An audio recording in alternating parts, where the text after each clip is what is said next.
today he tells me he would, giving apologies from Paul Jarrett, who's prevented from joining us today, but reminds me that the world today is so audio and visual centered that podcasting and recordings and video are so important in promoting books. And he also said if he was here, he would have mentioned Wikipedia as a source of information about authors of books. So I will turn now to the topic, and then I'll introduce briefly the three speakers. And as we come to each of them, I'll call on them in alphabetical order, good Quaker tradition. And I'll say a little bit more about their publishing history when I get to them individually. They'll have about 15 minutes each, and then we'll stop and have a plenary where you can ask questions, perhaps share your observations. I know we have published authors on the screen here who are not speakers, and our topic is generally looking at what is really in line with one of QUIP's goals, is promoting greater awareness of Quaker publications, or in the broader sense of the spiritual publications book market. And the other thing that QUIP, as any good network, does is to exactly what we're doing here this afternoon. I'm speaking to you on this side of the Atlantic, is to facilitate the exchange of experiences, because there may be something that you hear today that you haven't thought of. And indeed, I already know that some of our speakers have different opinions on different platforms. And I will, because Paul Jarrett is prevented, I did actually engage with a Quaker author, Rhiannon Grant, who has published in the Quaker Quick series. She's also prevented from being with us today, but she has given me some feedback, which I'll share later, about her experiences of TikTok and the gap that's been left by Twitter. So anyway, without further ado, I'll turn to our first speaker, and in alphabetical order, as I said, Stephen Cox. And Stephen tells me that he was born in America, but has lived on this side of the water and has over 30 years experience in communications. And he writes with a novelist. He's a fiction writer, and he has done 2 books and is writing a third. The tone, he tells me, would be one of Quaker sensibility, and this is one of his novels, which is one of 2. There's 2 that's equal to it as well. But without further advance, I'll ask him to say about your experience, Stephen, of social media in pushing, promoting, making your books aware to more readers. Thank you very much. Good morning, everybody. Good afternoon, everybody, depending on where we are. I think that in talking about this, we talked about social media, and then we've also talked about platforms. And I'm just going to start by simply saying there are 2 things which I think are great if any author is looking to be able to keep in touch with people, which are an emailing list, and possibly a newsletter, and some online presence of some sort, such as a website. Simply because in this world, it's helpful to be able to find people, and you can be found on a website and nevertheless keep nasty people off it.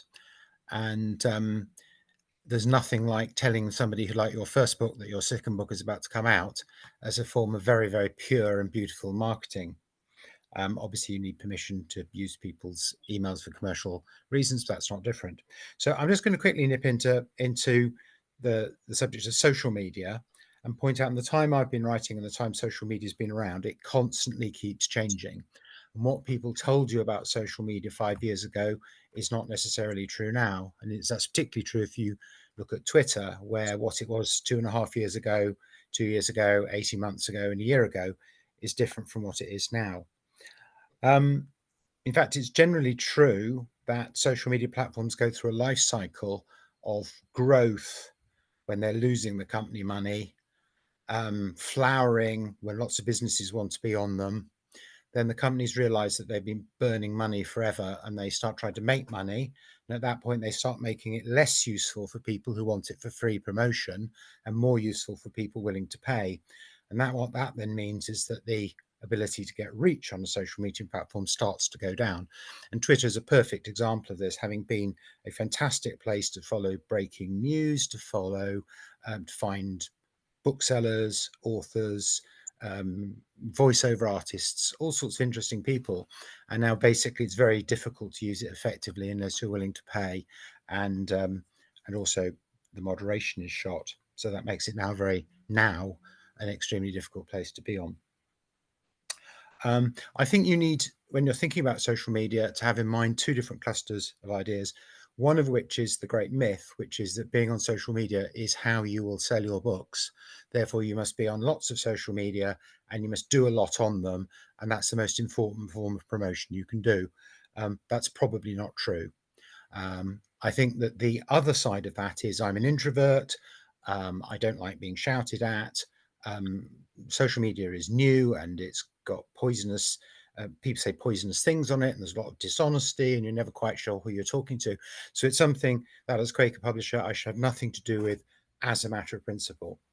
I think if any individual chooses not to engage, that's fine, but it's retreating from a marketplace, which was not something our founders were very inclined to do, a place, an open space where people could debate and discuss.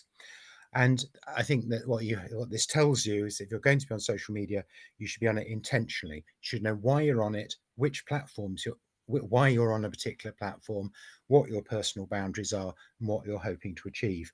So let's, between ridiculous over positivity and absolute negativity, try and steer a sensible middle way. So, I mean, just to explain, I mean, I'm a commercially published author with what would be considered a small bit of a large publisher. My publisher was very keen on me to be on, that they sort of encouraged me to be active on social media, or I already was. And they did, and obviously social media is part of their plan to promote me as an author. I have to say that social media, talking to all sorts of authors in all sorts of situations, social media is not the most effective way to sell your books. Partly because you never know who sees what, partly because most people need to see a book more than once before they consider buying it. And the idea that if you spend an hour a day on Twitter, you will sell lots of books is not right. You can particularly tell this if you talk to experienced self-publishers who actually make a living out of it and are very successful in what they do. And what they broadly say is there are 2 or 3 types of advertising that work. And then social media is useful for having, for awareness, for networking and so on. But, they actually have to they have to spend pounds on advertising to really shift books. The other thing is there's a bit of a, to them that have shall be given. If you're a very famous person, if your book's are already very popular, then it's quite easy to get a lot of followers. If you're trying to build up followers before your books are famous, then it's more difficult. So, warn me if I don't intend to speak for much more than 10 minutes, but I'm not looking at the clock because I think it's nice if we have time for more time for questions. So for example, I was on Twitter for all its faults for a long time, and I still am on it. And I will, no matter how bad it gets, stay on it because I think it's useful for you to colonize your name on any platform to stop somebody else using it. I'm on Facebook, which I use in a number of different ways. I have a page, which is something I could use if I wanted to for paid promotion. And that links people I'm not particularly close to. But it also links a lot of people I know through Quaker circles, family, friends, I know through writing, organizations. And those are people who I chat about the book to, among all the other things I talk about.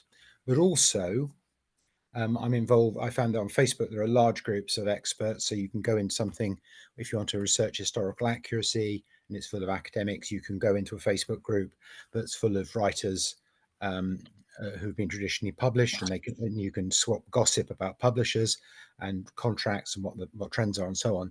So there are some useful communities that the key point about those is that they're very, very tightly moderated, which all the ones I'm in, there is no name calling, there is no unpleasantness. Somebody steps in if people start getting a bit, and in our terms, elders them a bit, people start getting too personal, and you can have even quite heated debates, but they're quite civilized. So with the decline of Twitter, there are various alternatives. There's Threads, which is owned by the same people who own Same people who own Facebook and Instagram. There's Blue Sky. I quite like Blue Sky. It's quite positive. One of the things it's positive about is if people are horrible to you, you just block them, and that then leads to a generally rather civilized debating space. The sort of constant people who are coming on to make trouble don't get any headway on Blue Sky. And there's Mastodon, which is a really geeky, um, it's a really acquired flavor. I mean, it's a sort of place where if you said I'm having trouble with my computer, they'll say, well, that's because you're running commercial software on it. Why don't you use one of the free ones made by nerds in their free time?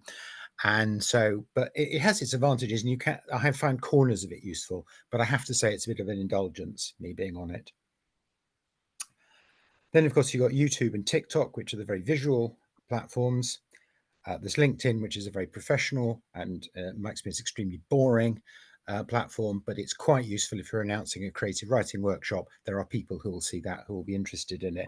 So I think there are 10 or 15 social media platforms at the moment, and I don't think you should really expect to be active on more than one or two of them in any sort of systematic way. Most people have got better uses of their time, and depending on your intentionality, what you're intending to do, they're probably, you can run a couple and maybe just copy stuff over onto another couple of them. And I've found, by being on social media, I found people to review my book. I found people who did buy my book. I found people who recommended books to me that were like my book, which is helpful if you're trying to get a publisher.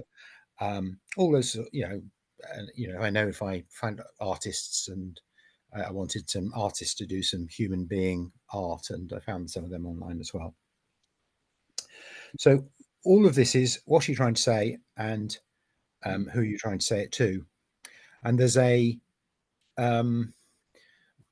know Rhiannon would say there's a primarily demographic thing, that some of these are quite old people things now. So Facebook has quite an over 40s vibe, although there are people younger than that who use it. TikTok is very fashionable among young people at the moment. And each of them is trying to do a different thing. So the obvious thing about Facebook, for example, you could do a 7-paragraph long, quite serious argument on Facebook. Whereas if you were doing something on TikTok, you'd have to have a snappy point that you were going to get across reasonably quickly, ideally humorously, ideally with music or movement, or doing conjuring tricks or having a dog or something. That's not to say that TikTok is necessarily a facile means of communication, but it's certainly something quite specific. And if you are, it is something I would certainly look at a lot of it before I wanted to get involved in it. There's some quite funny videos around at the moment where heritage museums in the UK have suddenly decided to go big on TikTok. And they're often using the same tactic, which is have somebody who looks like me standing in front of a steam engine and using up-to-date TikTok slang, saying, this steam engine slays, in a very dull old person voice, which of course is hilariously funny to the TikTok generation. So they're getting quite a lot of traction with young people by doing that. So I'm a strong believer in it's a good idea to hold down your name on some of the big accounts. I understand you have to experiment, find out what you like to do, and try to have some sort of sense about what you're trying to do, who you're trying to talk to, and what you're trying to get across. You have lots of things you can talk about, because you can talk about your book, your creative process, how writing is for you. You can keep people updated if they're interested. You can talk about the research that you needed to do. You can talk about the underlying arguments. You can review books that are in the same space. So there's no shortage of getting content without having to get deeply personal. I mean, people do tend to share. I mean, social media does lead to a lot of people sharing far more than they would under previous systems of communication. I'm particularly struck by the number of people who will say something on social media that they haven't told their family yet, which I think is interesting. And I'm only going to tell it to you, my 2,000 followers. haven't told my mum yet, so keep it a secret, which is quite an interesting mindset. How are we doing for time, Finola? Actually, not too bad. It's a couple of Yeah, more sure. minutes. Yep, yep. Yeah. So Thank I you. mean, just to so I mean, I'm quite honest. Some of the time I spend on social media is spiritually and socially bit wasted, really. It's not time. It's time I'm using to chat and to have fun. It's not time I'm talking about Quakerism or my book or anything like that. But certainly, it's something that is part of the promotional mix. I would say if you are involved with the publisher who says you are the main person who has to sell your book, that poses quite different, which I've seen. I'm looking for publishers at the moment. It's quite interesting because for me, one of the reasons I have a contract with the publisher is I want the publisher to do a lot of that lifting, and there are things they can do to lift my book that I can't do reasonably. So it feels a bit of a formless gallop, but I'm very happy to pick that up later in questions. So I'm happy to leave it there and say I think that somebody who's been in communications of all sorts a lot, I think one of the things to do is to think about this like all the communications you need to do about your book. You need to have in your own mind what you're saying that's interesting, not just to you, but to your audience. What is your authenticity that makes you writing about this something that people should listen to? What brought you to this place, which might be of interest to people to know how you got to it. All those sort of things you need to get sorted in your head. And this helps you when you're talking about your book, for example, which lots of people find very difficult. But actually, I run a workshop called How to Be Interesting, which is basically just explaining all the different ways you can make your book interesting to somebody else, depending on the audience they are. Most people are more interesting than they think they are. Thank you. Thank you, Stephen. That of God and everyone. So we move on to our second speaker and author, published author, Sarah Hoggett. Sarah is in a different genre, and she's in the US, in Oregon, and she's a poet. And most of her books have been poetry, she's told me. Very beautiful cover. I've got another one here, and the ink runs dry. And it's also very interesting to me that Sarah has her own publishing house, springwaterpublications.com, and that gives her a lot of energy to promote the book. But nevertheless, she has plenty of experience and will tell us now about her opinions on using social media and online platforms. Sarah, over to you. Thank you. Could I have sharing privileges from the host? I think you can screen share. I did earlier without being host. Okay. Yeah, Okay. you should be able to do it. Thank you, Sarah. So my books just came out this last summer, and I sell most of them through speaking and being at events. So today we have quarterly gathering, and I have a book signing around lunch, and that's when I find I sell the most books. But I try to use online websites and Facebook to promote those events and to let people know far and wide that the books are up for sale. So I'm going to do Facebook first. Let's see.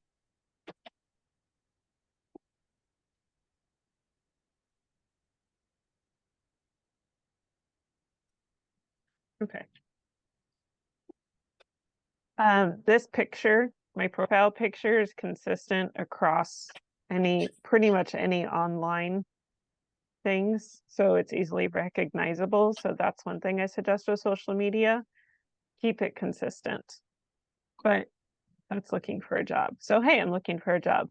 But I keep posting about upcoming events or art. But I've been trying to keep it positive lately. Let people know where I'm at locally. I think I've lost some friends because I haven't posted anything else, but I haven't really felt like it for the most part. So it's mostly just been events lately, but then people know about the events and they come and say hello or buy a book. And that has been really helpful. I don't do Twitter. Never got into that. I have an account, never used it. TikTok, never used it. Not on the accounts. Instagram, I have an account and I should use it with my graphic design and book layout business. But I feel I'm on screen so much anyway, know. I don't bother. Stuck and I was worried Uh, you were like, where is she? I'm glad it took you longer than that. Oh, it could be beneficial, I know, but I can't invest my life in social media. Good. Yeah, Um, when I was so 12, my family was in New Zealand for Christmas, but my parents Krista brought needs with to them mute. Krista needs to full mute. set of the Waste Alcott, Chris- plus an extra 2 large illustrated ones. Krista, you need to mute yourself. Thank you. Thanks. Sorry, Sarah. all right. I value Facebook mostly to connect with people such as yourselves that might be farther away. It's nice to find out what's going on in the news, and I do like to let local people know about events or when the book is out, but it's just, it's kind of funny I'm on this panel in some ways, but you just can't do it all the time. You can't be everywhere. So I just don't. It's a conscious choice.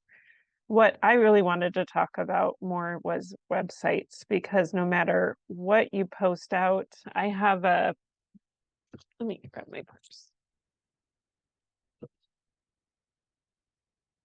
There we go. I made a business card for myself.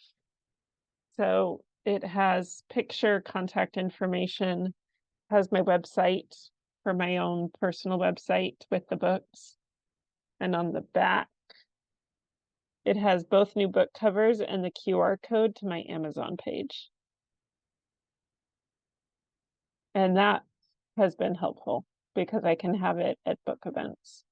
I have a bookmark as well that I made out of both book covers, just pretty much the pictures of them. And then there's one line with the website. The website, let's see. I want to show you two.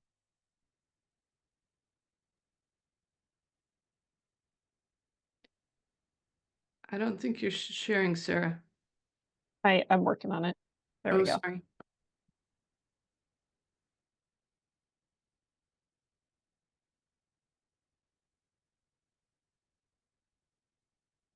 So it is a work in progress, but it's a twist on the colors of another website. I'll show you.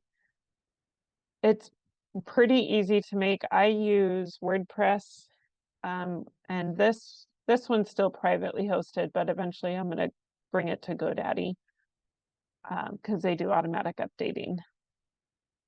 But just going through the books, some of them, I need to fix this color contrast. John Eric Pattison wrote a really nice quote, so I include that at the beginning. This was a recent change where I put upcoming speaking events,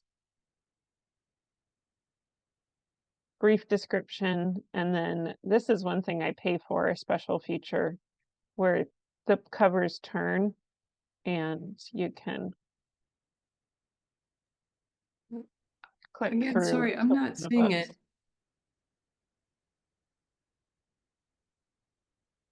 Is anyone seeing it?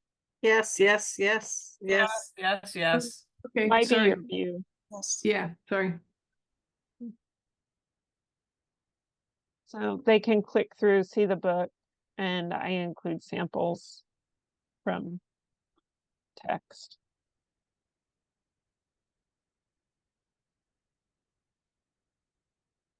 And here's a button to purchase it on Amazon. So simple, straightforward. One of the things I want to work on is down below the samples, say, if you like this, you may also be interested in, and then just have pictures of the book covers and they can click on them and it would take them to those pages. The feedback that I've gotten is these samples are the most valuable for people. That's why they would go to this website, is to see the freebies, to find out what my writing is like. I do keep a blog. It is outdated at the moment, but that's something I will also be working on. So 2 quotes by some different people and then about the book. And that is consistent across all 7.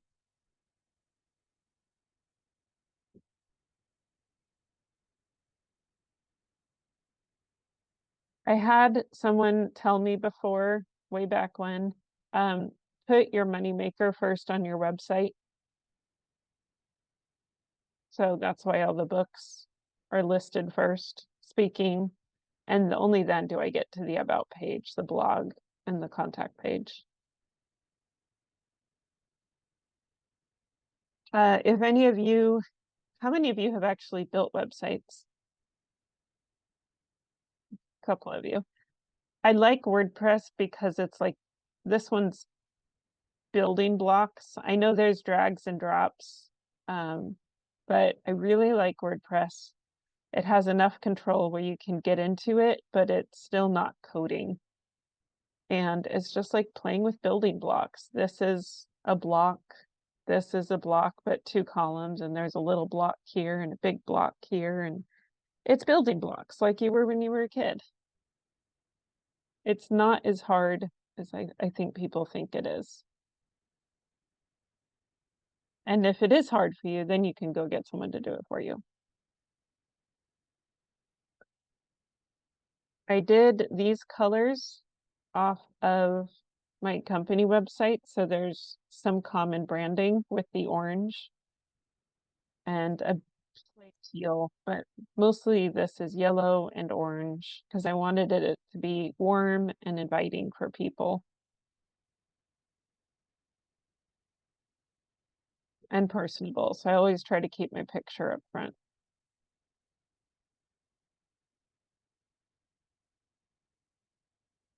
And every page has the same colors, my favorite pictures, because I've had a lot of fun with that one.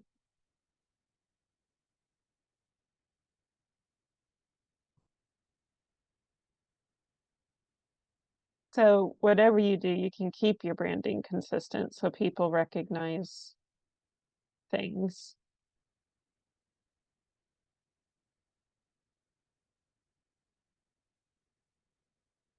So, and this is something you could do with the book that you have, is it's just a portfolio that goes through pages.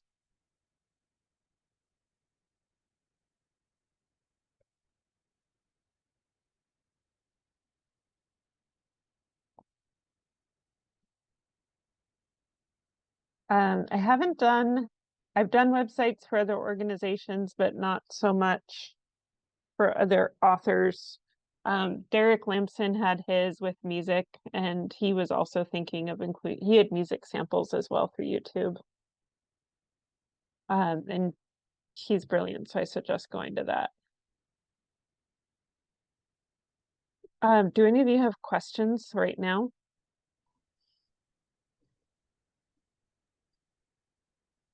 I was wondering why you have your QR code going to Amazon on your business card instead of to your website.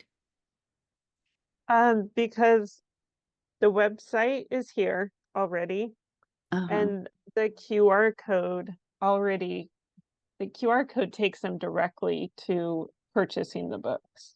Okay, that's what I thought. So it makes it the quickest to get a book sold. Okay. If any of you do book events, some of you probably have this down. I may be late to the games with books 6 and 7, but I now have 2 totes in the back of my car. They are filled with all 7 books. I'm gonna have to expand the totes for whatever the next one is. But all 7 books are in the totes. I have tablecloths, a table runner, business cards, the bookmark, display holders that I can set the books up on, a business card holder, what else is in there?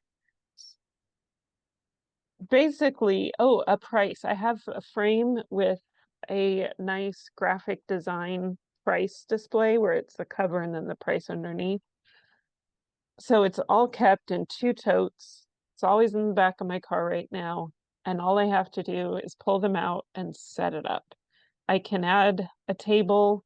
I also have a vinyl banner in there that I made that matches the look of the business card that I often set up with the table or in a booth at a fair. But it's a ready to go, done. I don't have to think about where's this piece, where's that piece. The change bag is in my purse at all times right now. So I've learned, okay, here's an example for sales outside of social media. I went to a play. I had 2 copies of the book in my bag. And during intermission, I was talking to a very nice gentleman and he left with 2 of the books. So especially with the new book, I've learned to always have it with you Sarah, in your purse, in your bag. Yeah. do you have a way of taking charge cards as well as cash? Yeah, I have a Square account. Do any of you know what Square is? Yeah. Okay, I'll show you. Again, it's in my bag. I'm glad this purse is within easy distance. It's a bit of a to-go day because we have quarterly gathering where I have a book signing and I'm about 2 minutes away from the church where we're doing it. It's helpful. So here's my little Square. It has a headphone jack right there. And it just slides into my phone.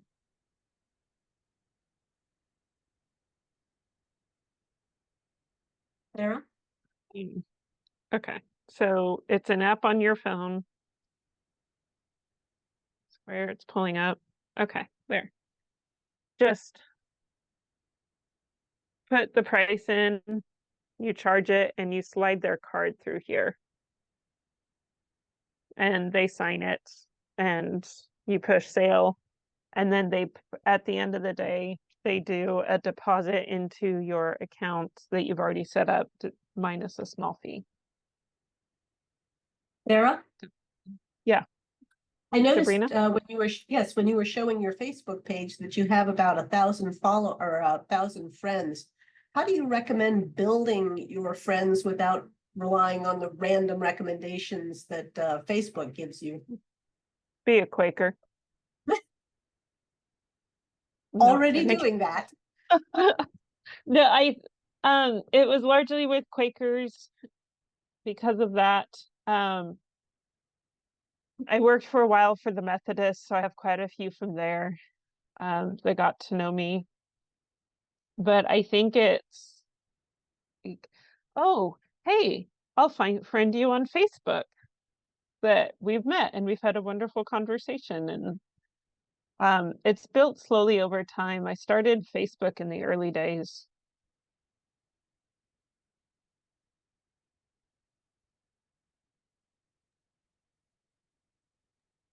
Being Quaker and knowing people internationally has really helped with that. I don't accept everyone who requests me. If there's someone who requests me and we have no common friends whatsoever, and I don't know who this person is, usually it's an older man, I just reject it outright.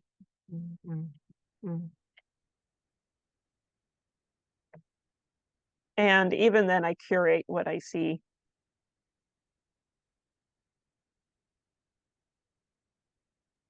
Thank you. And I understand if other people do the same. But Sure, yeah, I think sure. it's just happened organically over time, and a huge percentage of them are Quaker. So thank you, Sarah. And certainly Welcome. as it's like a one-woman show. Yeah, you're kind of, it reminds me of being a publisher's rep as I was in my early career. You basically live in your car. So, yeah. The other, Yeah. the other thing you do, Sarah, is you lay out books for other people, right? I mean, you Mm-hmm. have service, Sure. and that's really important for some of these friends maybe to know, I'm gonna send you a book really soon. So Mm. what to do. Yeah, I teach it too. I teach at the college. I teach page layout. And I have a quick question for you while we have you. Mhm. Where are your ebooks?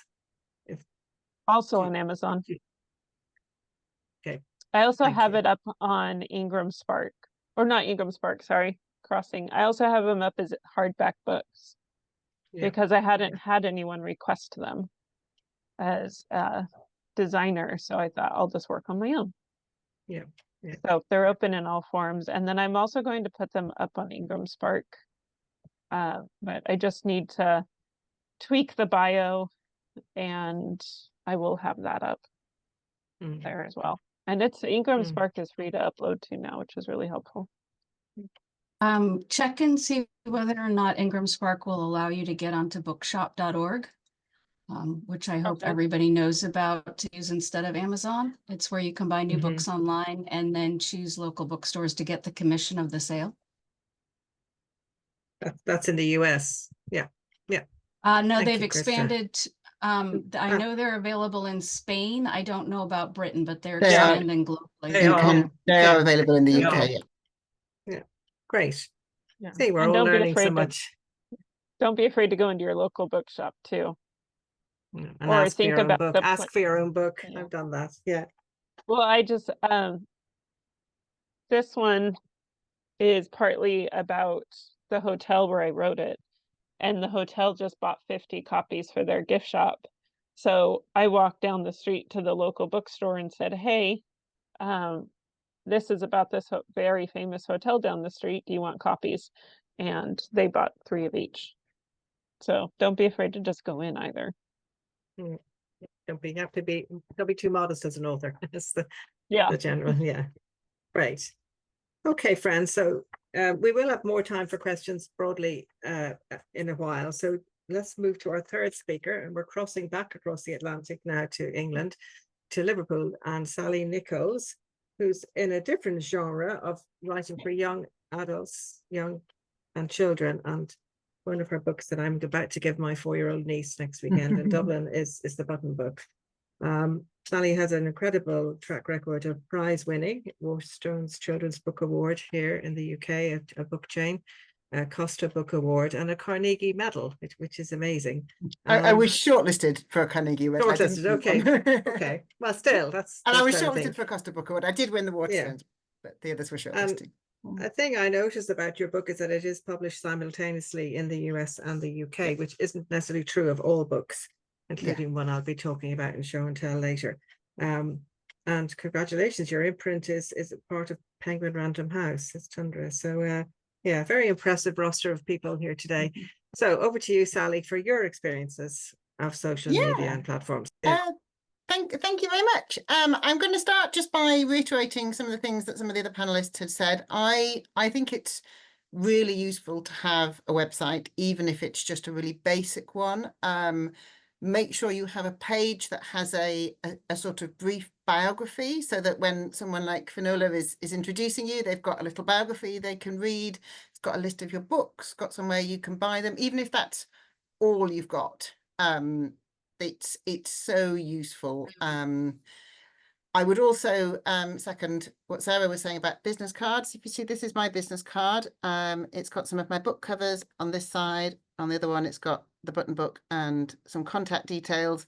This is really useful just if you're sitting next to somebody at a wedding, or, you know, from a party. Oh, what do you do? Oh, you've written a book. What have you written? You know, you can just hand them a business card straight away. You cut through that long, kind of complicated, are you really famous and I should have heard of you, or, you know, have you written one book that sold 10 copies to your neighbors kind of conversation, like, which I find really, really awkward. I quite like just being able to give someone, and these are really pretty. What I found, I mean, Sarah, I noticed, also had really pretty business cards.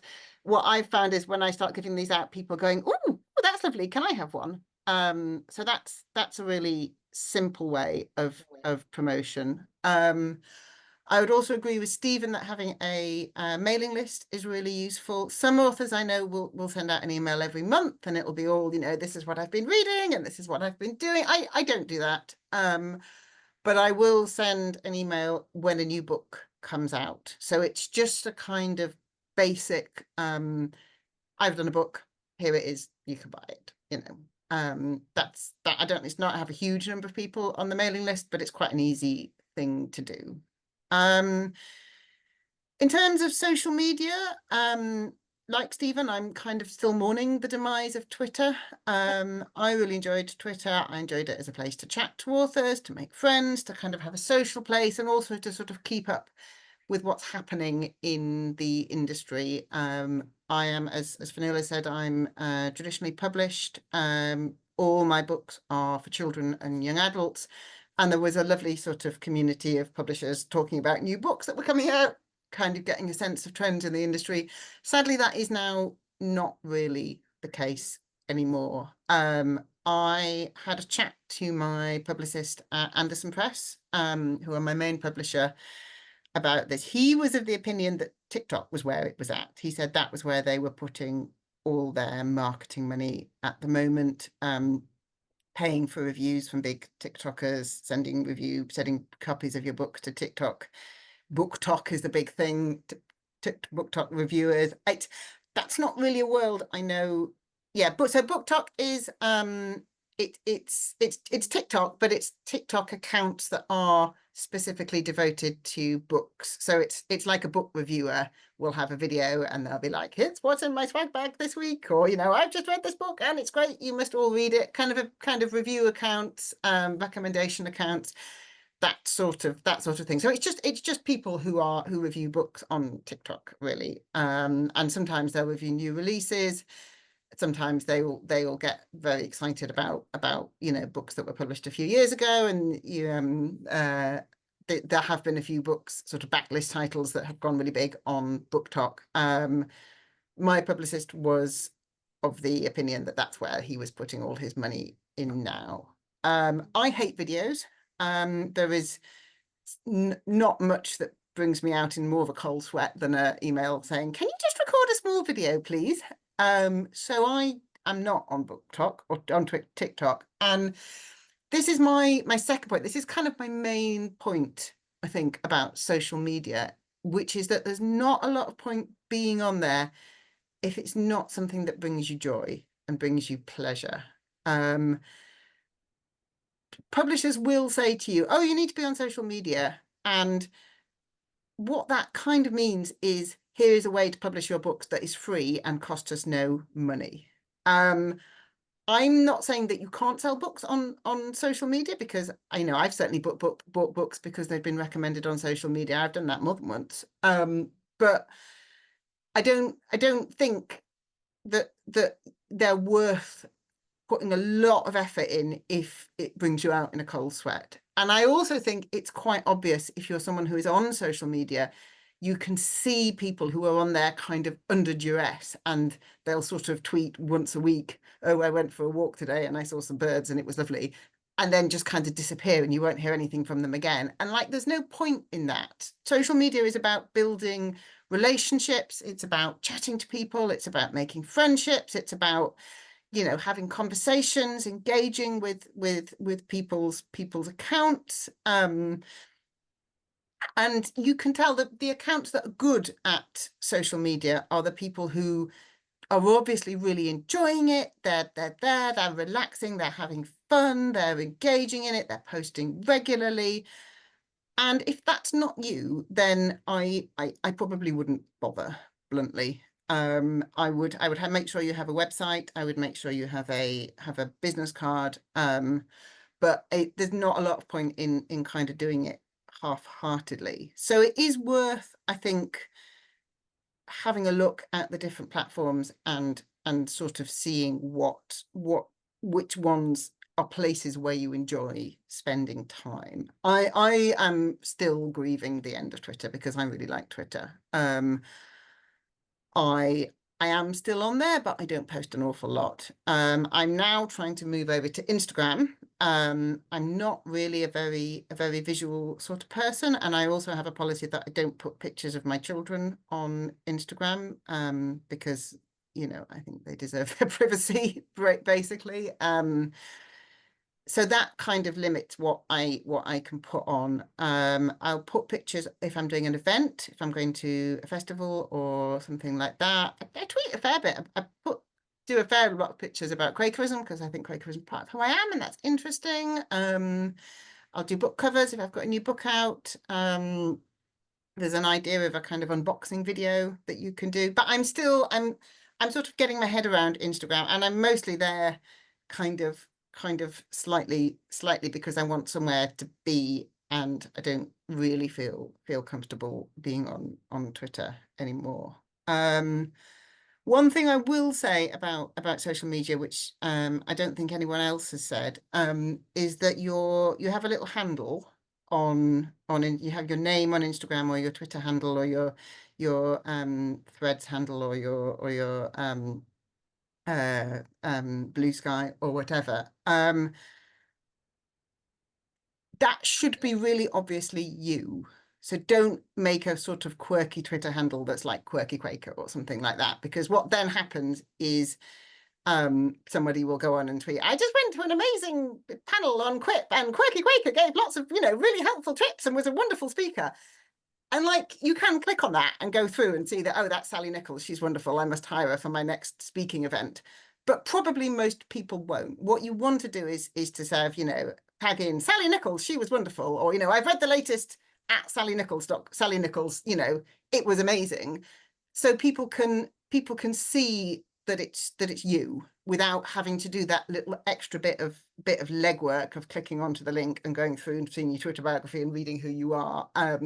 Like Stephen said, people buy the books if they see you referenced a lot in lots of different contexts. So you want to make that as easy for people as possible. You also want to make it as easy for people to find you when they're Googling. So having your real, and if you're called John Smith and John Smith's been taken, you can call yourself, John Smith author or John Smith writer, or there's variations on that you can do, but make it as recognizably yourself. Yeah, and I mean, this my big one I would say is to only do it if it's something that is giving you pleasure, if that's somewhere where you want to be. I don't have it. So Sarah was saying she had a Facebook account. I don't have I mean, I do have a Facebook account, but that's only for people who I know personally, because I do talk about my kids there, although I don't put pictures of them up. I have a Facebook page which I don't have to approve people. They just click on there, and I don't have to kind of approve them. Some of those are people who I know in real life. A lot of them aren't. And I keep those two identities separate. So my Facebook page is a more sort of professional one. That's where I'll put, I've got a new book out, I've been shortlisted for the prize, that kind of thing. My Facebook profile is where I'm like, oh, my kids have been menaces today, like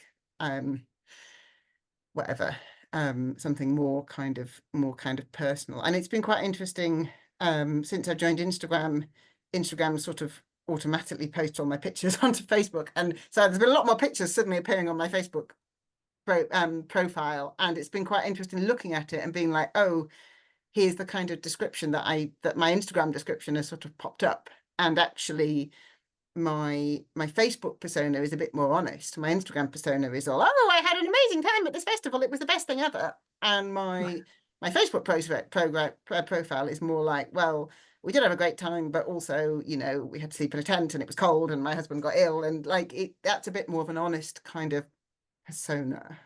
I think it's worth thinking about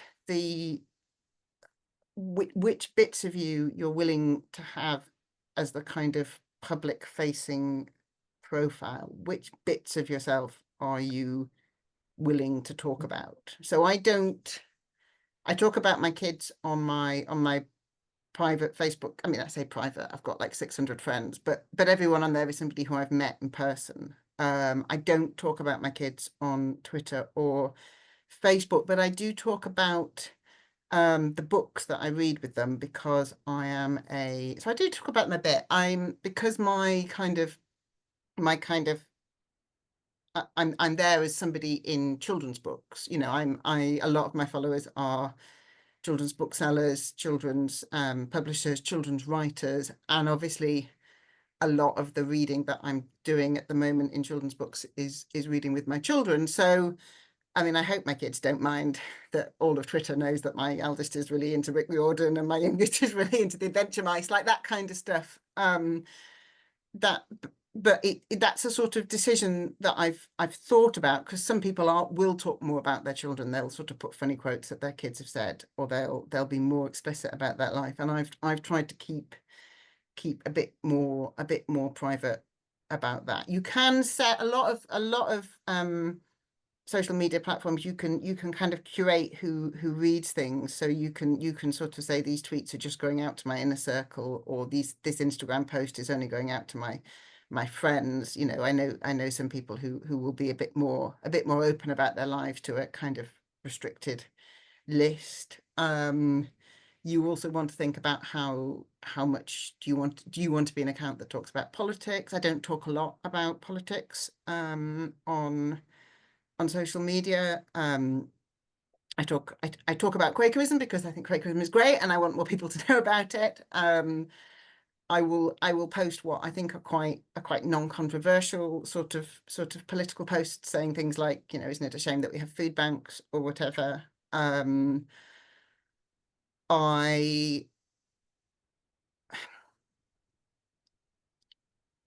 quite careful about how I relate to various kind of political issues. So Twitter is kind of a bin fire at the moment. I probably wouldn't join Twitter as a new person, because, as Stephen says, the moderation has gone right down.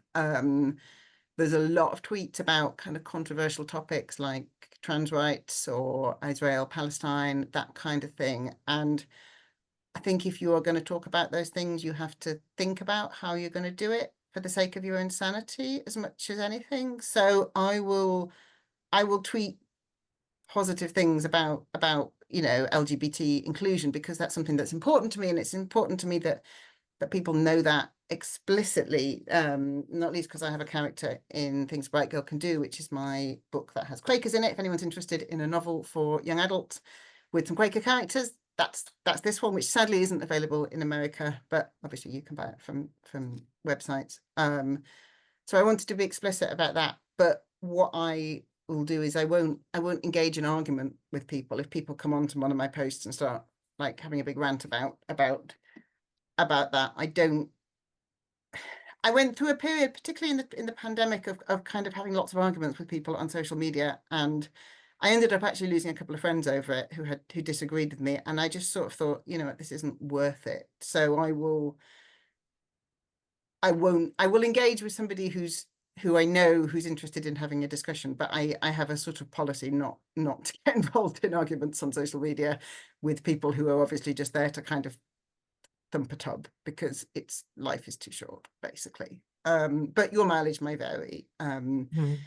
But this is the kind of thing to think about. What is your sort of public persona? My public persona is a version of myself. Like it is me, but it's a kind of more upbeat sort of, oh, you know, I'm at this festival, isn't it great, sort of persona, rather than like I've had no sleep and 2 people showed up to my book signing and I was sitting next to somebody who had a queue around the block, like that kind of stuff. You know, I probably wouldn't be explicit about necessarily in a public space. And some of that is self-protection. Sure. Some of that is I want this to be a pleasant experience for me. I don't want to lose followers over it. And but also it's about you know, there are things that are important to me that I want to talk about on social media, and there are things that I sort of don't really, particularly as a woman. it can be a difficult place. I've never sort of gone viral for the wrong reasons, but it's something that I think you have to have half an eye on. How much of yourself are you wanting to put there?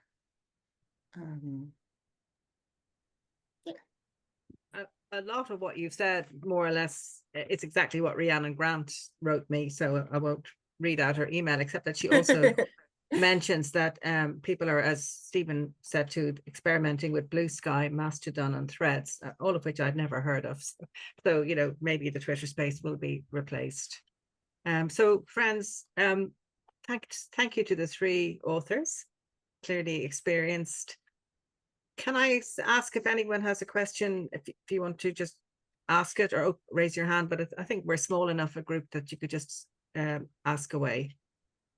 Does anyone, particularly not from the speakers, anyone from the general audience, people online here with us? Iris. Well, Iris, thank go you ahead. thank you to all three of you. I've been doing this sort of thing for a long time and learned quite a few new things today too, which just, I think, reinforces the idea that it's always changing. One thing I wondered that I don't think any of you addressed is your thoughts about sharing your writing on social media for free. And when I say social media, I mean all of the different platforms you've talked about. You know, Sarah shared that she has some poems, but on her website. But I'm just wondering about your thoughts on that versus, and now I know there are places that you can have paid subscriptions. Substack is one I'm still trying to understand how that works. So anyway, reflections on those areas. So I think I'll take another question, if I may, first, Stephen, and then come back to you. Sabrina, do you have a question? You raised your hand, or are you just agreeing with? No, Please I go did. I ahead. did have one other question. Both Stephen you. and Sally talked about developing email lists. Are those just your personal friends and family, or do you have recommendations for how to build a broader list for your book-related announcements? Yeah, so I use a platform called MailChimp. There is a link very clearly on the front page of my website that says, you know, click here if you want to sign up to my email, and people have done that. I don't have a massive newsletter list because it's not something that as I say, it's not something that I've invested loads of energy in. Some writers, as I say, will do one every month. And I've got one friend who does one every week. Mine is just when I have a book out, so probably a couple of times a year. But yeah, it's a mixture of people who know me personally and people who don't. Okay. So Stephen. so it's a mixture of hoovering up people who you tell them about the newsletter, that they're interested in something, you gave a talk, and it's on my website, it's on my and so on and so forth. So you can scatter your sign up everywhere. The other thing is people run promotions, and one of the things that people do is they have if you sign up to my list, you get a short story for free, you get a novella for free, you get to read the first chapter of the new book for free. I've experimented with putting short stories I haven't been able to place anywhere else on my website, and some short stories I have placed and I'm very, very fond of on my website. And I don't know how many people that's driven to my newsletter list. I suspect not very many, but one of the things is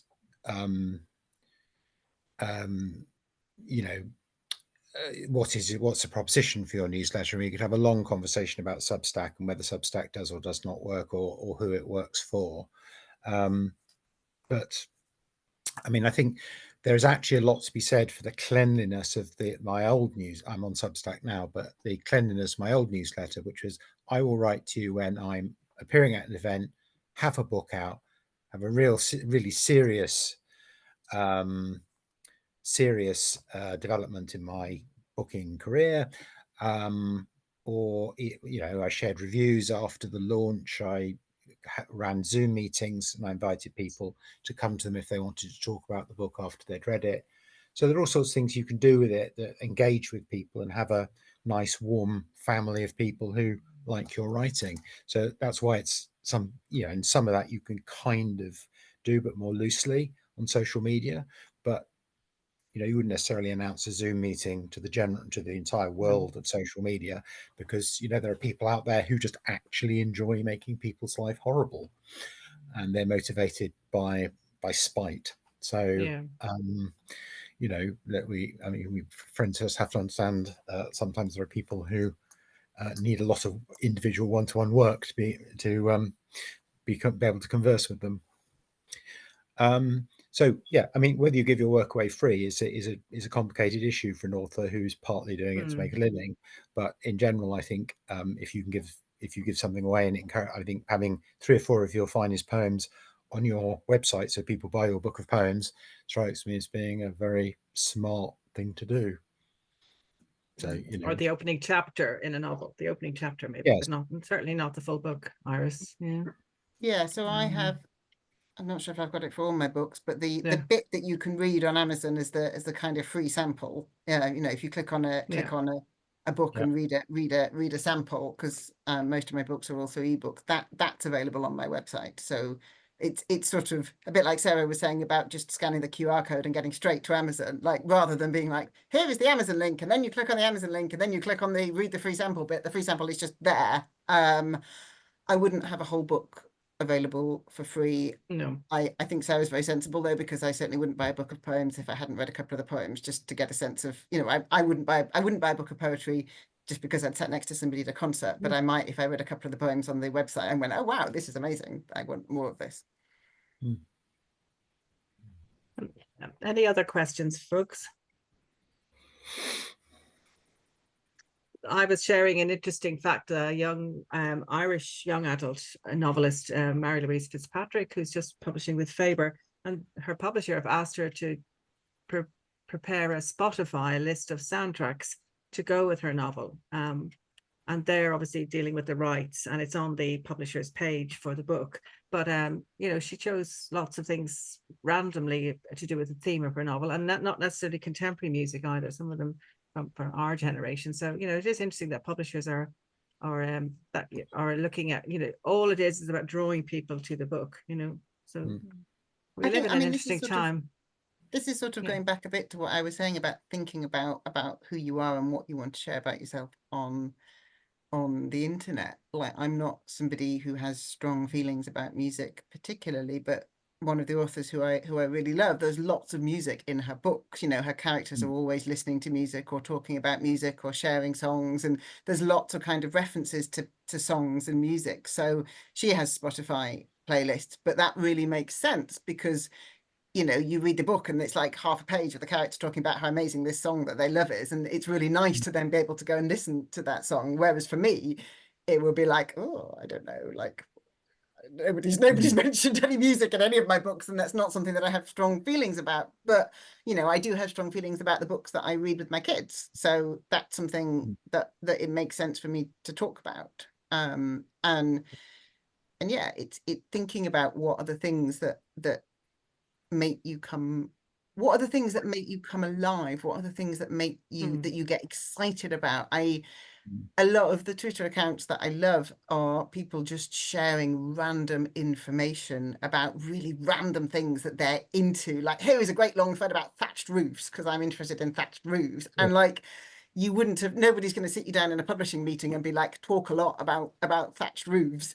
But if that's something that makes you excited, then that excitement is kind of contagious and people get interested in, which is one of the reasons why I do talk about Quakerism on most of my social media sites, because that is something that's an important part of who I am, and that's something that I've got things to talk about. Yeah, so Rhiannon Grant just said to me, in her experience, choice of platform is also about the creator's preferences. Forcing yourself to spend time somewhere you don't like won't help sell your books. Finding somewhere you enjoy talking about books and making connections with people will make your books seem worth reading. People who don't like videos should stay away from TikTok.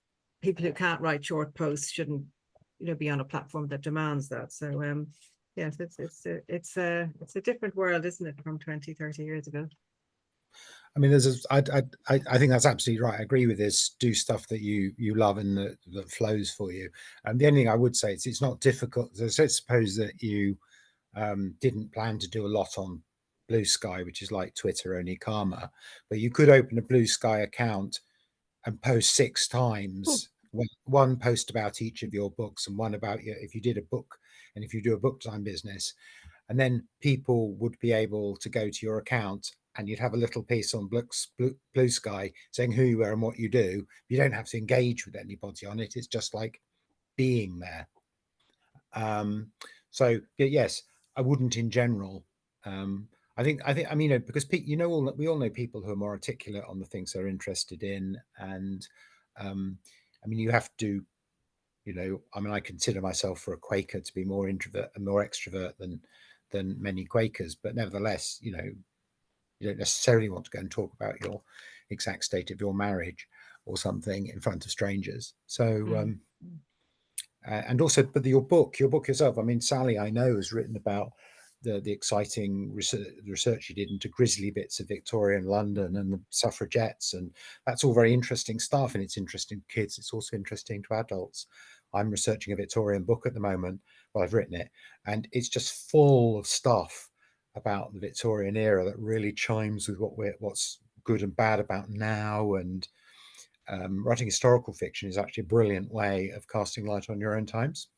So yeah, but I can bore about because it's a murder mystery about coroners' courts in Victorian England, and I was able to track down a professor who that was their research subject. So that was fun. So, friends, I have a question from Liz.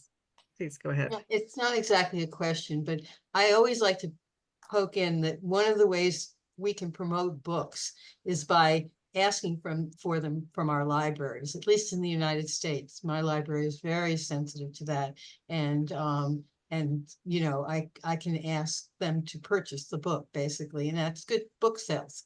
It really does arrive at good book sales. So, and I do read mostly from the library these days. And so that really does make a difference. Well, one of the things I do is actually I tell people things they can do that are low energy that help me with my book, and that includes order it from the library, recommend it to your book group, this is what it's about. I have friends who's not, my books aren't their thing, but they may know people they are. They could buy it for them as a present, reviewing it on one of the online sites. So people don't actually know what's useful to help an author, so I tell them. Any closing observations, friends, from our speakers? Sarah, do you want to say anything? We've learned so much today. It's been an exhilarating session. Thank you. Yes, thank you for inviting me. Judith, you have a question? Judith. I arrived late because I forgot that it was on. Is there a transcript, or can I catch up with the beginning of the session in some way? We have recorded it. Yeah. We've recorded, and hopefully we will be able to get it up on the QUIP webpage. Thank you. And hopefully get it advertised in Facebook on the QUIP Thank you. page. Thank you. There are some things I couldn't quite hear, and a transcript would be really helpful if that can happen. For sure. That's in hand. So Natasha, well, first of all, thank you very much to our 3 wonderful authors. I learned so much, and Stephen, Sarah and Sally, bless you, and thank you for enlightening us. And it was such a fun session. This is a time for our for us to share the work that we've been doing. And I have a list of people here. I asked people to try to keep it to 5 minutes, 3 to 5 minutes. And that should include leaving a little time for questions, okay? So, Finola, I think I will ask you to go first. So you're Sure. first on the list. Sure. Thank you, Liz. And I'll just try and share my screen because I'm presenting somebody else's book. Can you see Jeffrey Durham? I think it's whirling No. around. It should. Okay. There you go. Yes. So Jeffrey Durham is a British friend who has moved from living in London to living in my city, which is Cambridge. And actually, he's an elder in the larger meeting in Cambridge City at Jesus Lane Meeting House, whereas I worship at the smaller one in Hartington Grove. So I interviewed him in his home 2 weeks ago because he was very excited that he could have joined us to present his own new third edition of Being a Quaker, but he's prevented, he's away this weekend. So I said I would be happy to do it for him. So Being a Quaker, a guide for newcomers. I don't know whether people in the US know this book, but it is something of a legendary title in that it first published in 2011, first edition, and second edition was 2015, which is 4 years between. And certainly he told me the sales figures were 1,000 to the first edition, the second edition more 4,500. And that was because Britain Early Meeting stepped in and bought copies, and there were free copies of the second edition available in many meeting houses. It was a teaching tool, certainly for what we call inquirers. The third edition is quite a long time later, but in essence, it's the same book. He has kept the same structure, advices and queries in the epilogue, but it is hugely a changed landscape, friends, since the second edition, and in particular Zoom. So he has rewritten significant sections about what Quaker meetings are, and including business meetings. And you know, I've just been looking at his description of hybrid meetings and the pros and cons of, as we all know ourselves, trying to hold a business meeting, let alone a worship meeting, with some friends on screen and some friends, and you know, is it as easy to be gathered? And he just lays it all out. He talks about a more colloquial tone. He's, you know, than he had in the previous editions, and also quite a few of the resources that he referred to in 2015 are no longer available in print. But on the other hand, there are a lot more online resources. So he said he spent a lot of work. It will look to some friends as no different in length to the second edition, but the word count is much the same, but it's significantly rewritten.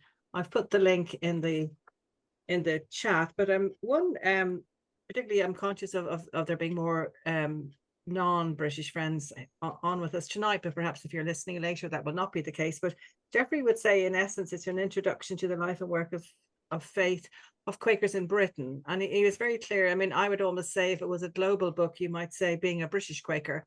Unfortunately, the print edition, which is just publishing in October, which I've put the Friends House London bookshop link in the chat, but you can go to Friends House London and find it. I think they probably do mail order overseas. But he has said to me that there are ebooks available. And I'll just give you a quick extract from his introduction, where he talks about it essentially being for the unprogrammed tradition. And I suggest that readers wanting to know about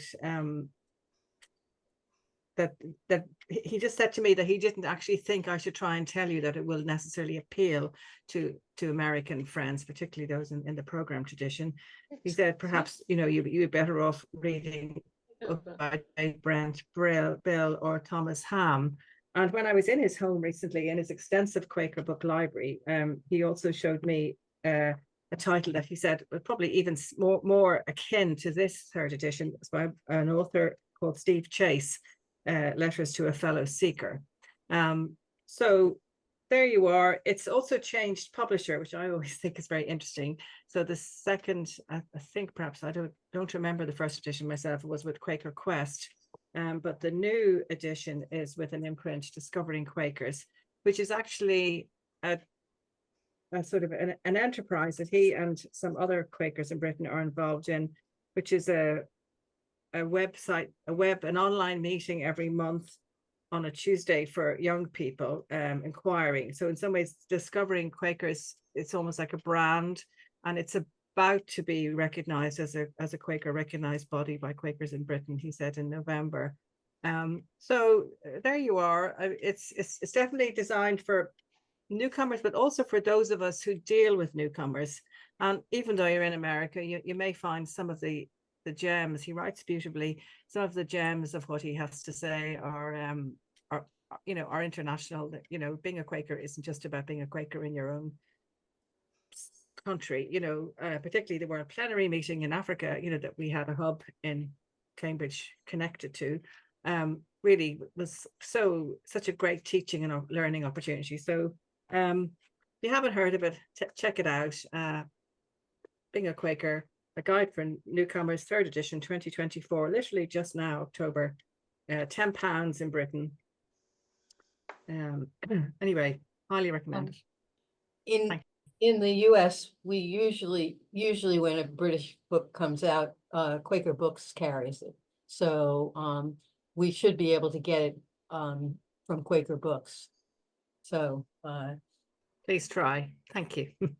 Yeah, I put the link is in the chat. In terms of the postage mostly. Okay, thank you, Finola. I'd like to call on Susanna now. Susanna Lee? Well, I'm totally new to this group, so I'm just kind of feeling my way.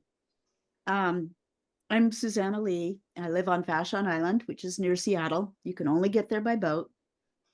So, and I've been worshiping with the Quakers since 1993, and went through the Clearness Committee and was accepted as a member of the Friends Society. In 1997, as a member of the Tacoma monthly meeting, or under the care of the Tacoma monthly meeting, because I wanted to get married and I wanted our marriage to be under the care of the meeting. So at that time, the Vashon worship group was very separate, independent. And so getting us under the care of anybody was quite a process. The first book that I published, I don't have the patience to be a traditionally published person. Waiting 2 years once I've finished the book before it comes out, I couldn't really do that. So I published this book before I knew I was a Quaker. It's Atom's Monster, and it was based on a story I told my 4-year-old at the time when he woke up with nightmares, and I wanted to give him a way to deal with the fear that it caused in a way that you don't just kill the monster because that just causes more problems. I'm wondering if I can pin this so that it's more. Let's try. Can you see it now? Yeah, we can see it. We can see it. Okay. When you pin it, you're pinning it for yourself. So we would have to pin it. Okay. I'm pinning mine. Thank you. Okay. Anyway, so he learns that just causes a problem because now he can't get out the door. The monster blocks the door.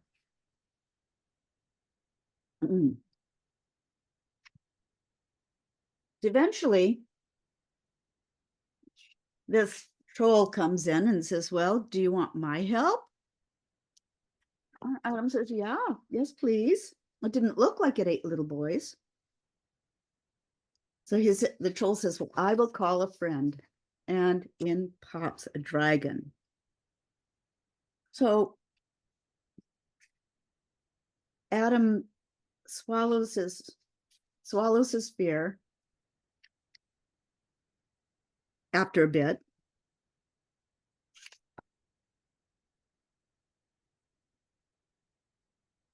And the troll laughs. The trick is to make friends with the dragon, which Well, the dragon's scales shimmered in the moonlight. Its wings opened wide until they bumped the walls and rainbows spilled everywhere. This dragon is beautiful, whispered Adam. Adam took a deep breath and he looked into the dragon's fierce red eyes. I'm having a little trouble figuring out the logistics of this. We can see it. But So he says to the dragon, "Dragon, you are so big, so powerful, and so beautiful. Will you help me?" And the dragon's eyes changed. They became soft and blue. It turned to lick a spot of dust off his wing. And then he picked up the monster, and one huge claw became as small as a dragonfly and flew out the window. There. lovely. Better.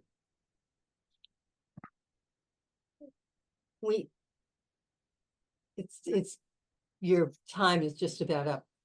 Oh, sorry. No, that's I just yeah. wanted to show you then my most recent book, Once When We Were Merfolk.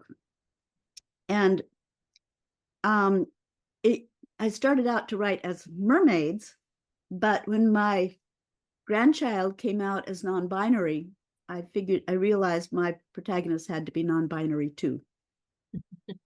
So this is a little brown person. And the subject is exploring different areas of the ocean, different ecologies. We would love to hear more about the book, but I wonder if you can tell us how you're marketing the book. Well, that's what I don't do well. Currently, it's sold locally. And I have all these ideas of what I need to do. I need to go into aquariums, for example, for the Merfolk's books, because they often have a bookstore or a gift shop, and I think it would go well there. I have a website, which I can show you, I think. I think we need to go on, but Okay. give us, if you put in the chat the URL to the website, that would be I really, would be happy to. yeah. Oh, I guess you couldn't share my screen. I'm sorry. First time I've done anything like this, and I'm still a little nervous. So, how do I paste it? Oh, okay. There's the website. Thank you, folks. Thank you. I hope you learned something, maybe a little bit about promotion from the program. So, and I hope you'll join us again. Thank you. Next, I'd like to call on Jennifer Kavanaugh. Are you there? Yes. You're muted. I am, but I wasn't expecting to be called on. Okay. Okay. You talked to us about the Quaker Quicks books, the new ones. So, but don't you have a new book too? I think I've talked to you about Do Quakers Pray, have I? Yeah. Yeah. So that's why I thought I didn't have anything to say. Just to say, next year in March, is coming out my family memoir of my Russian Jewish grandmother, and it's called Thread of Life, My Russian Legacy. I could just quickly find the cover if you like. Jennifer, you've done such good promotion of it. You've seen it already, so there's nothing to say. Yeah. Just go and buy it in March. You're doing well. And I loved what you said, Susanna. Keep at it. Oh, thank you. Next, I'll call on Nancy Haynes. Were you going to present for Yeah, yourself and Chuck Faber? quickly for myself, because I did present at the spring meeting. But I wrote a novel about the Quakers who settled this part of North Carolina in the 1700s. And it's from the point of view of the clerk of the women's meeting through moving into the wilderness, setting up home, and eventually having to guide her meeting through a very violent rebellion. And what I just want to say is that I'm really honored that it was selected as one of the novels on the United Society of Friends Women International Reading List for this year. So that's pretty exciting to me. And the other thing I wanted to do today, Chuck Fager and I are in two organizations that have our annual meetings at the same time. So he took my book to the other one, and I'm going to tell you about his book a little bit. So let me screen share.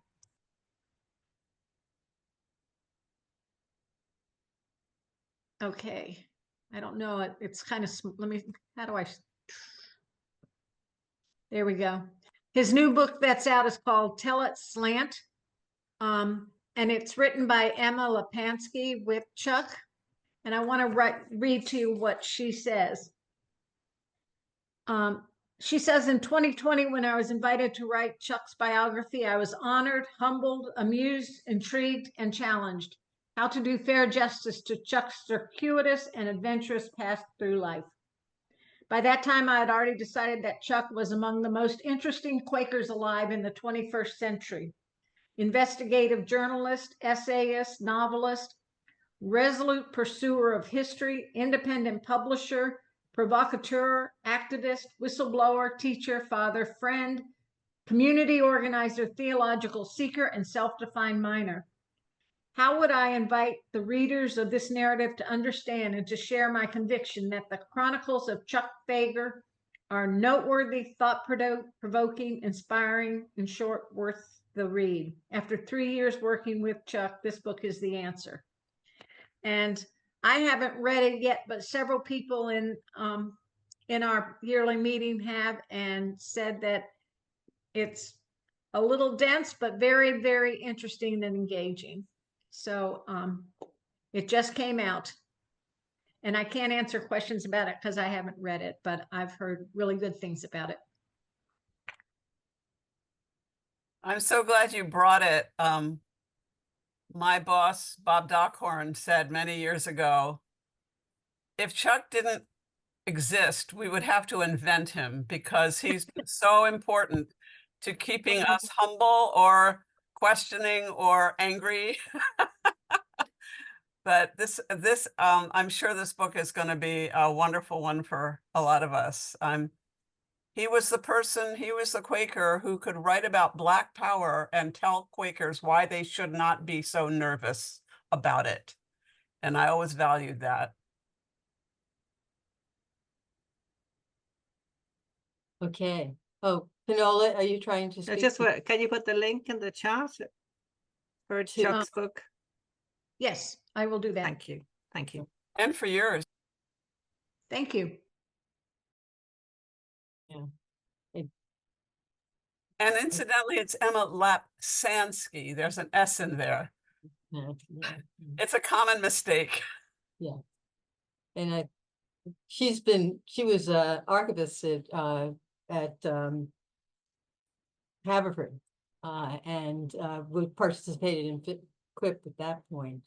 So, and I haven't read it either, but I've known Chuck for at least almost 40 years. So he's challenging at times, but I look forward to looking at reading the book. Why don't we get David Haynes at the same time we got Nancy, since that you're muted, David. You're muted. Here's my book, The First Quaker Discipline. It is a transcription and slight editing of the first Philadelphia Book of Discipline, written in 1704, which, as far as I can tell, is really the first thing resembling our modern faith and practice. I've long been intrigued by what Quakers can say about themselves, and even more by the evolution, the process of evolution of what they can say. In 1703, Philadelphia Yearly Meeting decided that they needed to say something. They needed to describe themselves, or what, in large part, they needed to describe who they were not rather than who they were. So they sat down to write, and they found that they wrote 2 books.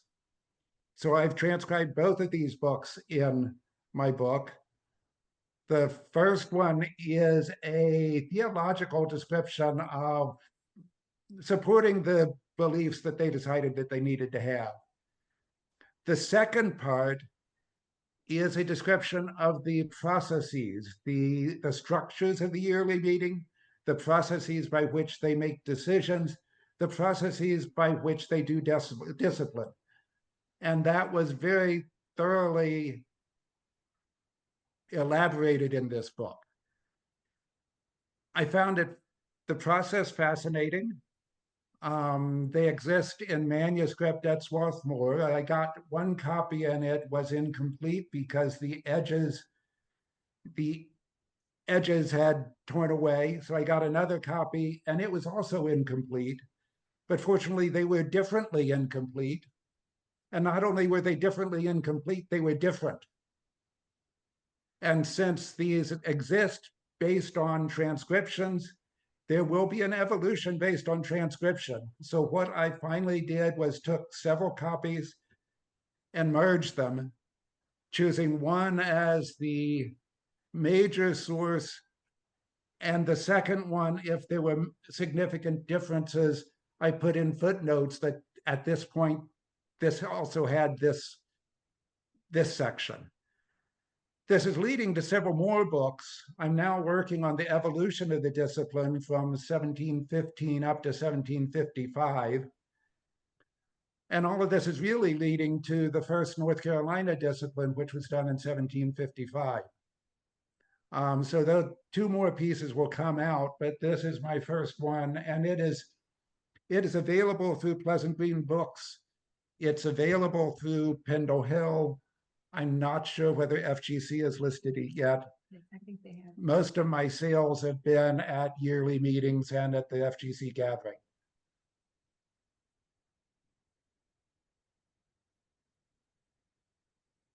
Thank you, David. Are there any questions for David? Okay, so we'll go on to Barbara. Again, can you put the link in the chat for those of us outside the US? Thanks.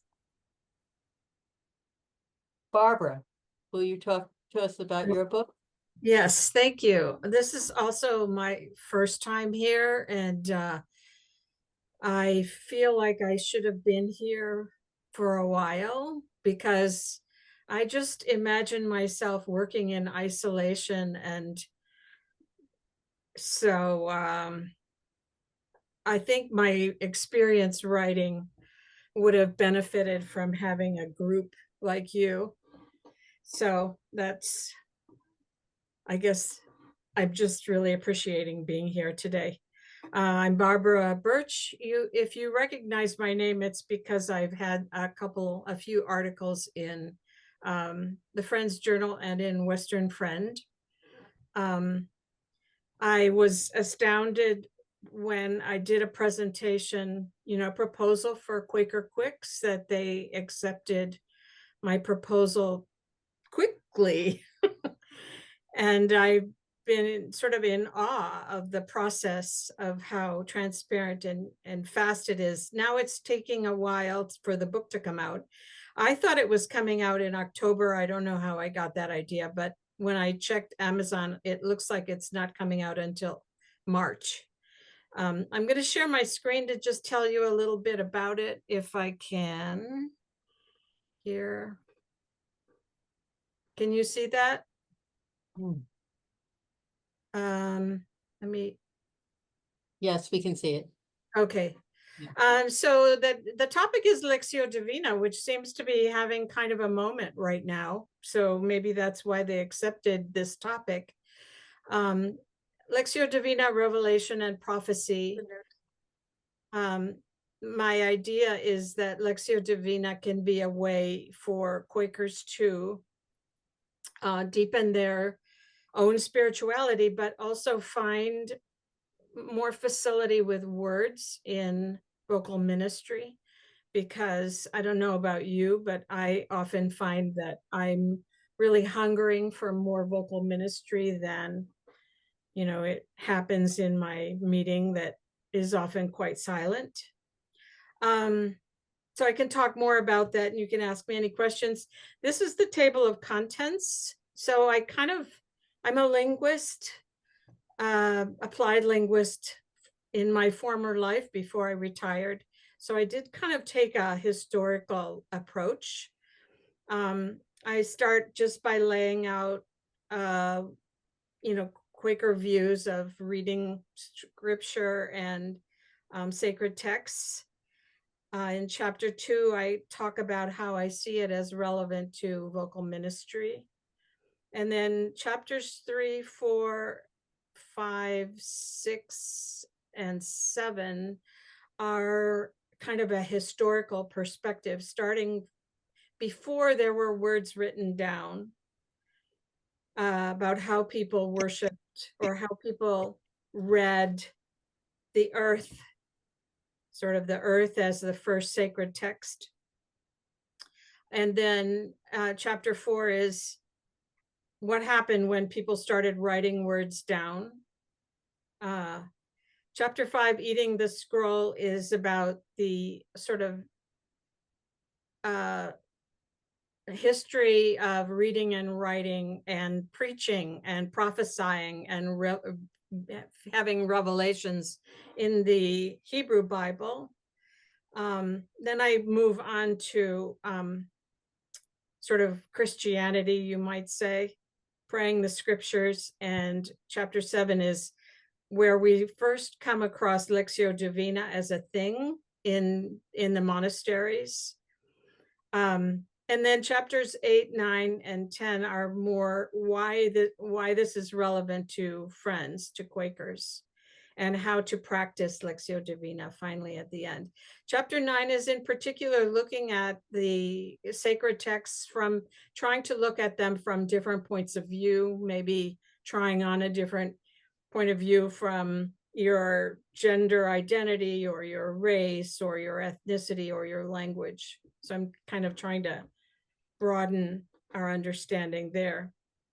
And I want to say one of the things that was really difficult for me as a new author within Quakerism, I have published books in my profession, but within Quakerism, I didn't really know very many people. So it was kind of awkward for me to ask for people to write blurbs, write those recommendations. But I was really lucky to ask Mary Klein, who I know from Western Friend, and she wrote a wonderful blurb. She's like a professional blurb writer. So I wanted to, I didn't know that she was going to be here. I hope I'm not embarrassing her. But I thought I would read that out because it's so descriptive and really captures what I'm trying to do. I'll read it out really quickly. So I put down February 2025, but I'm not sure if it's February or March. Anyway, this little book takes readers on a spacious ramble through many fields of study that engage the author: cognitive neurobiology, psycholinguistics, eco-spirituality, prehistoric culture, the Torah, the historic Jesus, the origins of written language and publishing, the history of the Bible, friends' history with the Bible, and subversive interpretations of scripture. Barbara Birch frankly expresses her allegiance to right brain encounters with sacred texts, and from that orientation ruminates on a broad spectrum of extended quotations, encountering them with probing speculation and lively imagination. She shares personal stories from her own explorations with Lectio Divina, showing that the practice holds promise for deepening an individual's relationship with the divine, and consequently deepening one's responsiveness to the needs of others for ministry, whether during meeting for worship or in the wider world. So I'm going to stop sharing there, and wondering if you have any questions or anything else that you'd like to, say. Thank you again, Mary. What's a really heavy metal? It seems like that book's going to be a very weighty little book. Well, I hope so. I think one of the things that I talk about is how did we start getting our concept of God as a superhuman, that kind of apparently happened very early on as people started writing down their spirituality, their ideas of the divine. They kind of seized upon a very concrete word. And ever since then, I think Quakers have been trying to struggle away from that. So I think that's one thing that might really resonate with people. I've got to go, but I have messaged you with my email address, because we have a little Quaker Quicks email group where we sort of share experience and stuff, and you might like to join it. Oh, I'd love to. Thank you. Bye, friends. Jennifer. It's been lovely to see you all. Thank you. Next week. Yeah, see you then. Hi. I have a question, if it's appropriate. Sure. Yes. Go ahead, Joan. This is fascinating. You said through the different lenses. I meet with decolonizing Quakers, and I've gotten very used to some really really challenging and good noticings about, we settlers, settlers, and all the assumptions we have about all of it. So I'm wondering, was there anything in the lens around Indigenous or even Muslim other than Christian looking through? And I'm wondering if that might be an interesting program sometime with folks like that. Yeah. And I have to say, I was very limited on, I proposed 30,000 words, which I think was already long for them. So I was limited on what I could add. And also I'm limited on what I know. So when I talk about changing lenses, I go into what's written about the womanist perspective, and I owe a lot to to Nova, who gave the Bible half hour at Friends General Conference a couple of years ago.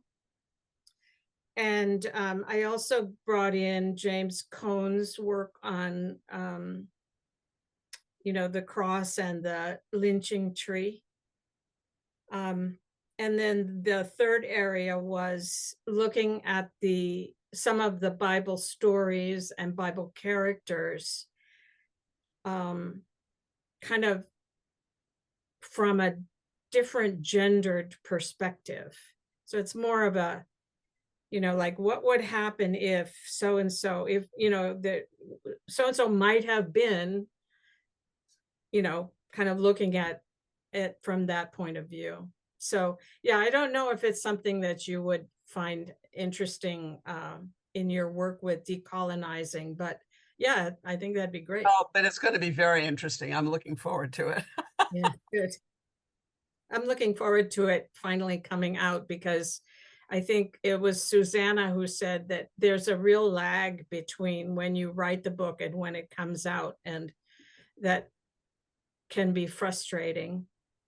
But anyway, if there are no more questions, I'd just like to say how much I appreciate all of the ideas I got in the panel.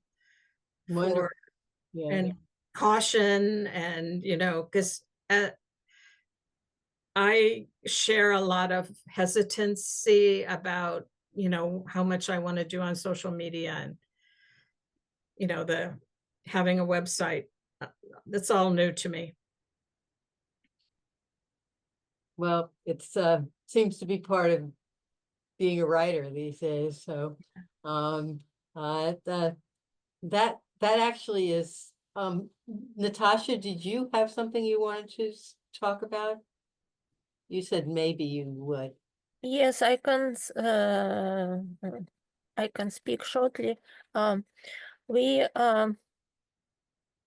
as a Friends Houses Moscow is a actually publisher. We translate and publish Quaker literature in Russian, and we have the website which I already shared the link to. And our recent publication was The Simple Science of Sanity, Certainty, Peace and Peace of Mind by Bob Johnson. It's a translation into Russian, and Bob Johnson is a British psychiatrist and a Quaker.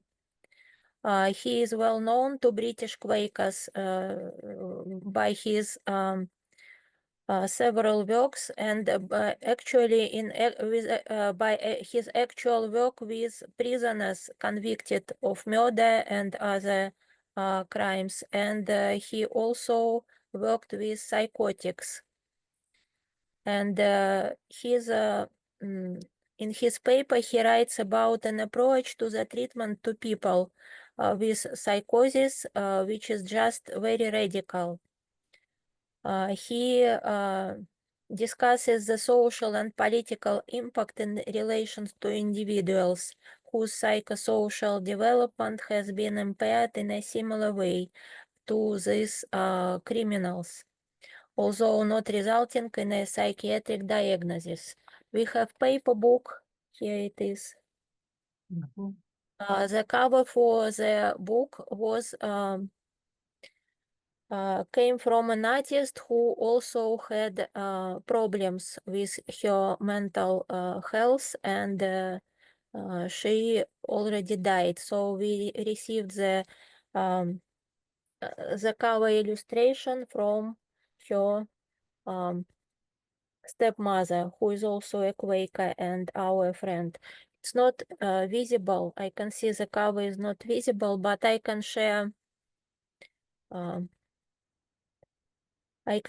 an electronic book which we posted on our website. Just a moment. The book actually various people, various groups of public requested from us this book. It is interesting for psychologists, for teachers, for Quakers, of course, Russian-speaking Quakers, and we shared the book with volunteers who work in mental hospitals. They help young psychotic people and people with various other diagnoses to learn how to read, how to write, how to count, and eventually the plan is that they can leave from mental hospital and organize some normal style of living independently. So this is a very useful text. So we shared the book with volunteers who work in Moscow, and we received a request also to share it with volunteers who work in mental health institutions in other places in Russia. Here is the electronic version on our website.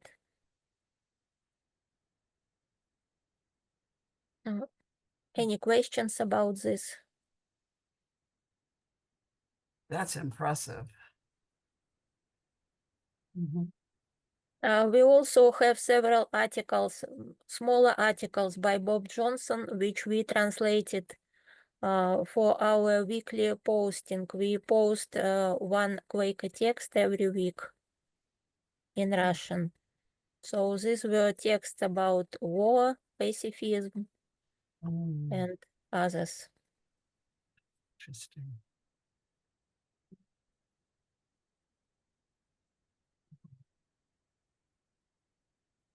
Thank you, Natasha. I think Joan had something, you were gonna bring us up to date on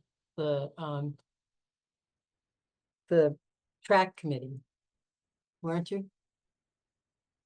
No, what I was saying about the tract was for you. It was about a website they're developing Oh, in okay. process. Sorry. But the Tract Yes. Association, I will say something about it because they Yeah, are members please. of QUIP, and occasionally Eileen gets here.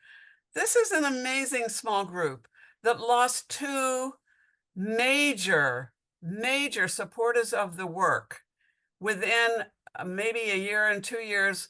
The younger of the two died unexpectedly. The older of the two, who incidentally played saxophone at age 95, was an amazing woman, and she died also unexpectedly, as far as I was concerned. At 100. Something like that. I mean, she was just amazing. What the names? Do you remember the names? Can you? Yeah, but don't ask me that now because I'm not thinking about it. My mind doesn't hold things like that. Anyway, when I'm talking about something. So the group is led by a young woman who is of the plain friend variety and very earnest, very sweet, very sweet. And she was at South Africa for her Friends World Committee. And she takes minutes very plainly, and I'm relearning my taking minutes practice from her. I just love it. They are, in fact, publishing a few new tracts, and they have their regular Friends calendar. And anyone who's interested can check out the website. The website's being transitioned into one that they can actually put more of the stuff on the web that can be then printed by the person who's looking at the website. That's the aim. But right now they've got gallons of their old tracts. And so anyway, they're a very sweet group. And I'm glad they exist. I decided I was going to sit in on their meetings just to see if I could be of help. Their office is in the library at yearly meeting where I am every Friday. And I thought, I could be helpful. Well, I have been helpful. It's also been a little crazy, and part of the reason that I have been not so great at the newsletter, but it's worth it. They are just a very sweet group. Thank you, Joan. I think the Tract Association was one of the founding members of QUIP, so only Rousey remembers that list. We really ought to get it down somewhere. It's in the archives. So is there anyone else who wants to present anything? We're a small group at this point, but Liz, yeah. if everybody's done with what's come out, we have redoing Charity Cook, written by Algie Newland in 1982, and had to scan it and then have it fix it.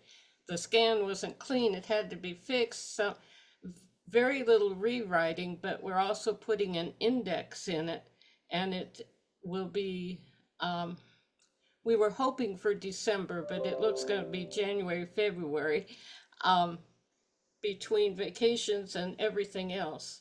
But it's being done from funds of the, North Carolina Friends Historical Society has an endowment that is to republish Algie Newland's works if needed. And so his daughter says, well, there's one last one. It's Charity Cook. And Friends United meeting, it took me almost a year to get their permission to use it. They have the copyright, and they said, oh, you can use it, just take a verbal. I said, no, I have to have a written letter. But we did everything officially. It's almost there. Cover almost the same, but bigger font. That's coming out. That's the one of the project. The other project is something that is related to print, but not really. Friends World Committee section of the Americas since 1994 has had a bilingual Spanish-English glossary. And that is being worked on with the grant. And I'm on the committee for that. And it is to be digitally searchable when we get it done and updated. But it's just starting, so this will be a progress report for several times, I have a feeling. Even though we have a deadline, I'm clerk. I don't think we'll meet certain deadlines, but we'll get done right. Benigno Sanchez is working with us when he can, and Ana Gabriela, who has been translator for Section of the Americas for years, and several other people. So I'm really excited because I need it, quite literally. I may speak Spanish, but I need it.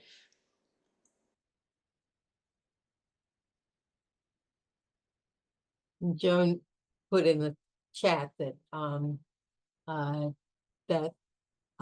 there are several recent Pendle Hill pamphlets that have been amazing. Great. So with that, thank you, Rousey, for bringing us up to date to North Carolina Historical Society publications. Is there anyone else who'd like to tell us about something? And I see Nancy yawning, and I'm feeling the same way. But let's end with a little bit of silent worship, and just and thanks for the day.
Thank you, friends.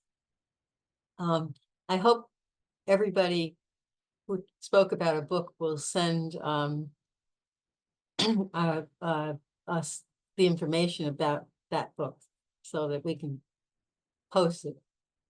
I think I got down a lot of them, but not everything. So please make sure you let me know.